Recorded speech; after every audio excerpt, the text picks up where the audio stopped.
உலக மக்கள் எல்லோருக்கும் வணக்கம். சுபிக்ஷா டிவி வாயிலாக நான் உங்கள் ஜி கோபால் பேசுகிறேன். இன்னைக்கு நாம் பேசக்கூடிய தலைப்பு என்ன அப்படின்னா, சனி பகவானின் வக்ரம்.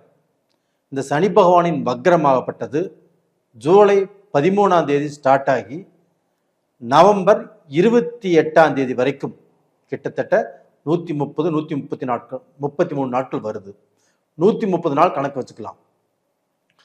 ஆனால் இந்த சனி பகவான் ஆகப்பட்டது மீனத்திலிருந்து பின்னோக்கி பயிற்சியாகி கும்பத்துக்கு வர்றாங்க.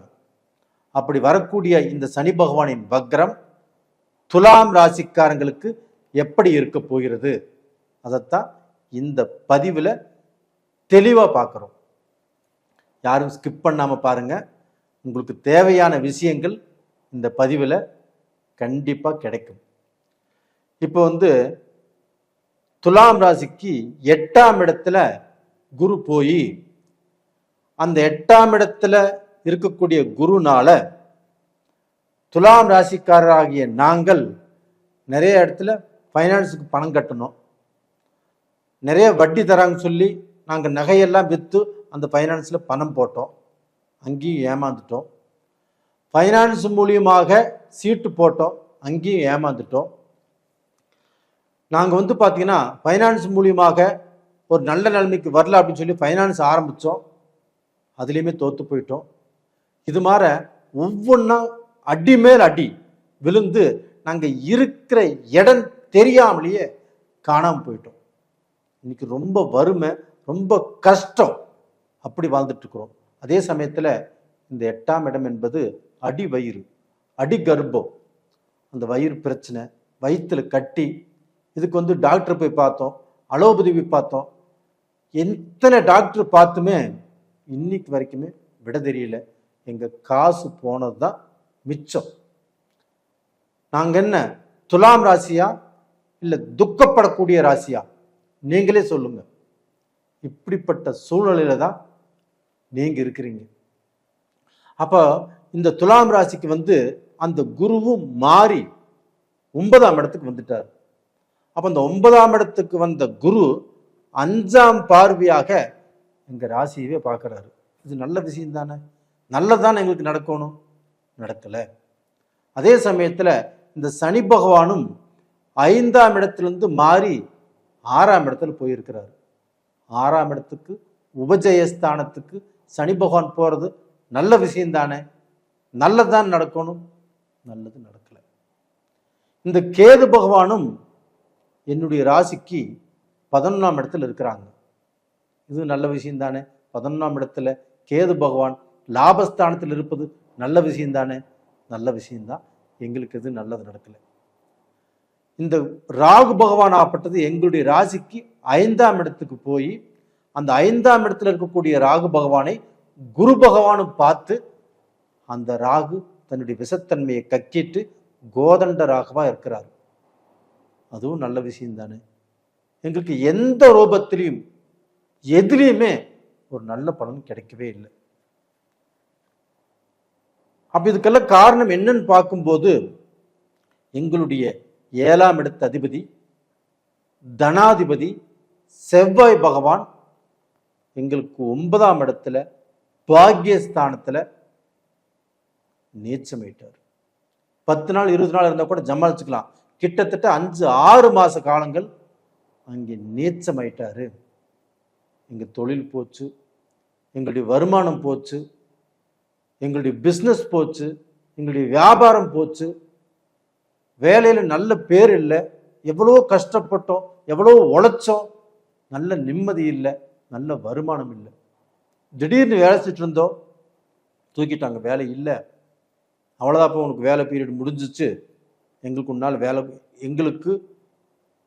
வேலை கொடுக்க முடியாது அப்படின்னு பெரிய பெரிய கம்பெனிலேருந்தே எங்களை தூக்கிட்டாங்க. இவ்வளவு கஷ்டத்தில் இருந்து நாங்கள் எப்படி நிம்மதியாக வர்றது? அப்போ இந்த பீரியட்ல தான் சனி பகவான் வக்ரம். அப்போ அந்த சனி பகவான் ஆகப்பட்டது உங்களுடைய ராசிக்கு 6ஆம் இடத்துல இருந்து வக்ரமானார். அப்போ அந்த வக்ரம் ஆகும்போது சுறுசுறுப்பாக வேகமாக பாடுபட்டு கடனை அடைச்சிடலாம், நம்ம கஷ்டத்துலேருந்து வெளியில் வந்துடலாம், நம்ம நல்ல நிலைமைக்கு வந்துடலாம் அப்படிங்கிற வேகம் விவேகம் எல்லாம் வருது. அது போக எப்படியாவது நம்ம இந்த நம்மளுக்கு இருக்கக்கூடிய வழக்கில் ஜெயிச்சிடலாம், நம்மளுக்கு இருக்கக்கூடிய கடனை அடைச்சிடலாம், நாம் இந்த பிரச்சனையிலிருந்து தப்பிச்சுக்கலாம் அப்படின்னு போராடி இன்னைக்கு புறப்பட்டுட்டோம். கண்டிப்பாக நீங்கள் ஜெயிப்பீங்க, நீங்கள் நல்ல நிலைமைக்கு வருவீங்க. துலாம் துக்கம் அல்ல, துலாம் தூள் கிளப்பும் அப்படிங்கிற பொசிஷனுக்கு நீங்கள் வந்தாச்சு. துலாம் ராசிக்காரங்களே, நீங்கள் எல்லாருமே நீங்கள் செஞ்சுட்டு இருக்கக்கூடிய பிஸ்னஸை தொழிலை மூடிட்டு போகக்கூடிய டைம் வந்தாச்சு, இழுத்து சாத்தக்கூடிய நேரம் வந்தாச்சு. அதை தாண்டி உங்களுடைய கடன் அடைக்க போறீங்க, உங்களுடைய கஷ்டத்திலிருந்து விலக போறீங்க, உங்கள் வம்பு வழக்குலேருந்து உங்களுக்கு எல்லாமே ரிலீஃப் கிடைக்க போகுது. அப்படிப்பட்ட ஒரு டைம் இப்போ வந்தாச்சு. அது மட்டும் இல்லை, இந்த குருவும் சுக்கிரனும் இணைந்து அந்த குரு பகவான் 5ஆம் பார்வையாக உங்கள் ராசியை பார்த்து அந்த குருவும் சுக்கிரனும் உங்கள் ராசிக்கு 3ஆம் இடத்தை, வெற்றி ஸ்தானத்தை, அந்த குருவும் சுக்கிரனும் 2 சுபகிரகங்களும் அந்த 3ஆம் இடத்தை பார்த்து உங்களுக்கு வெற்றியை அள்ளி வீசப்போகிறது.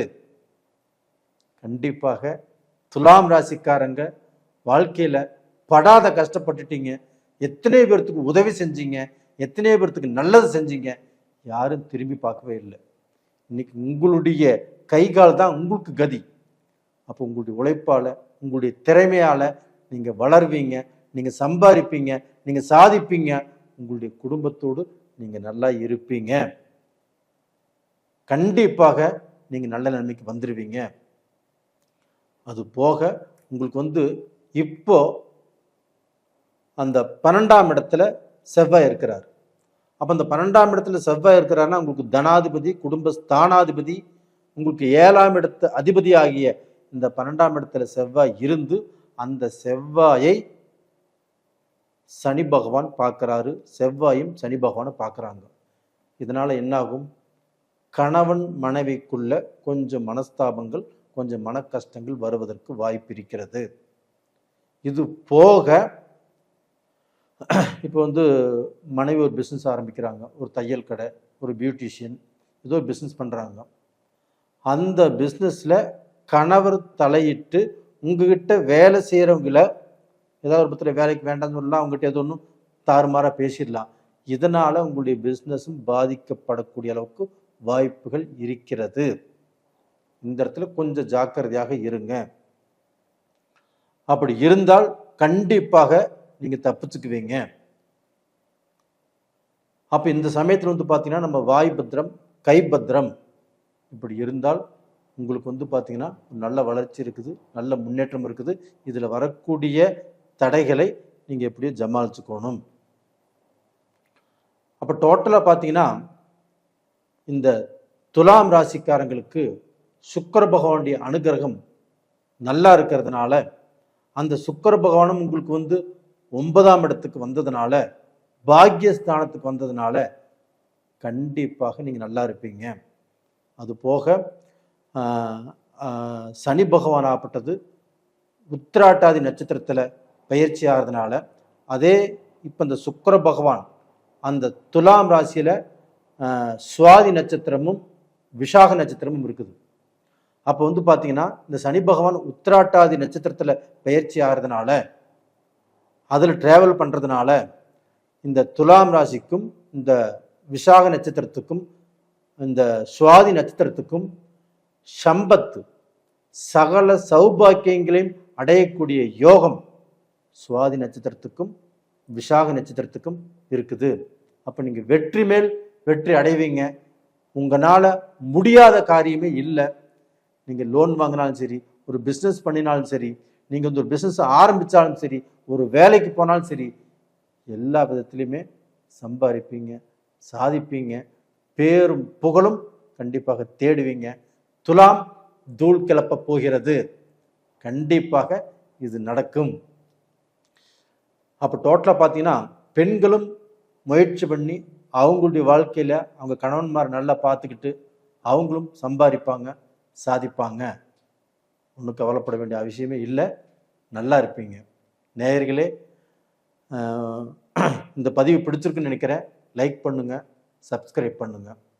நீங்கள் நிறைய பேர் இந்த பதிவு பார்க்குறீங்க, எனக்கு சப்ஸ்கிரைப் பண்ணுறீங்க. எனக்கு நீங்கள் சப்ஸ்கிரைப் பண்ணுறது, நீங்கள் நிறைய பேர் இந்த வீடியோவை பார்க்குறது எனக்கு ரொம்ப ஆறுதலாக இருக்கிறது. ரொம்ப நன்றி. நிறைய பேர் இந்த ஜாதகத்தை என்கிட்ட அனுப்பிச்சிருக்கிறீங்க.